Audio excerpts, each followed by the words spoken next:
Today, I will be your master of ceremonies for Event 201. Today's scenario is going to simulate meetings of a multi-stakeholder group called the Pandemic Emergency Board. This board has been urgently convened by the World Economic Forum. In October of 2019, you have a tabletop simulation that is sponsored by who? The funders, the Gates Foundation, the World Economic Forum, Johns Hopkins School for Security, which is funded by NIH and Gates. The major hosts include not only Gates, but also Avril Haines, who's the former deputy director of the CIA. So what is the CIA doing hosting a simulation on public health? The CIA is not a public health agency. It is an intelligence agency. It does not do public health. The line between disinformation and misinformation is not always an easy one to find. That we shouldn't be trying to control communication, but rather flood the zone. I certainly seen the value of communicating constantly on these issues so as to continue to deal with, sort of the vacuum that can be created in this circumstance. All of the disinformation that will be put out, it's going to be important to actually have a response to those questions. There are also intelligence sources identifying multiple foreign disinformation campaigns. Governments need to be willing to do things that are out of their historical perspective, or for the most part, it's really a war footing that we need to be on.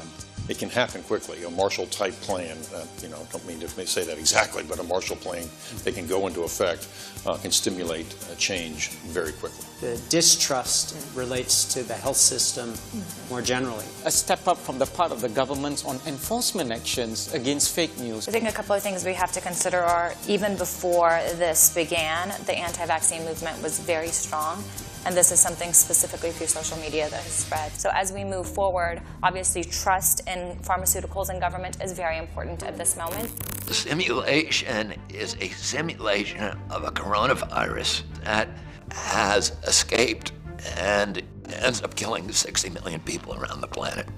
The Chinese government knew of the escape of the virus by September 12, 2019. Curiously, who is there is George Gao, who is the head of the Chinese CDC. At that time, George Gao almost certainly knew the coronavirus was circulating. Infected people got a respiratory illness with symptoms ranging from mild flu-like signs to severe pneumonia. The sickest required intensive care. Many died.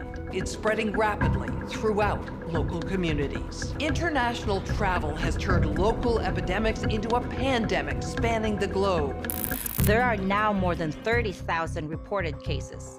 Experts warn this may be just the beginning of a global problem. More than half of the recognized cases have required hospital care, creating a huge strain on healthcare systems. The fatality rate is about 10%. Because it appears the virus is readily transmitted through the air from person to person, essentially all people are susceptible.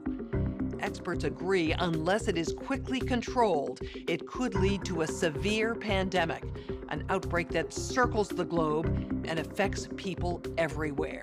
2 to 4 times more lethal than the 1918 influenza pandemic, the worst pandemic on record. Even so, some people only exhibit mild flu-like symptoms, not requiring treatment in a hospital. Alarmingly, those people are able to walk around and spread the virus, not realizing they are doing so.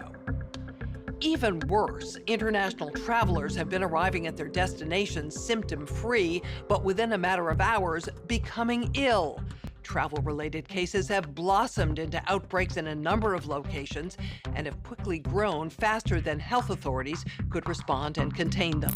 I'm joined by immunologist Dr. Yvonne Bello and Dr. Rhea Blakey, an epidemiologist, both highly respected in their fields.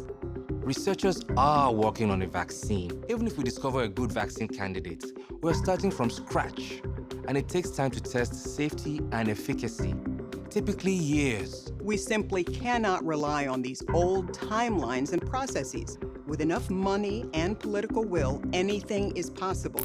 Our U.S. affiliate has just released polling results on public expectations for a vaccine. A majority of Americans expect a vaccine to be available within 2 months, and 65% of those polled are eager to take the vaccine, even if it's experimental.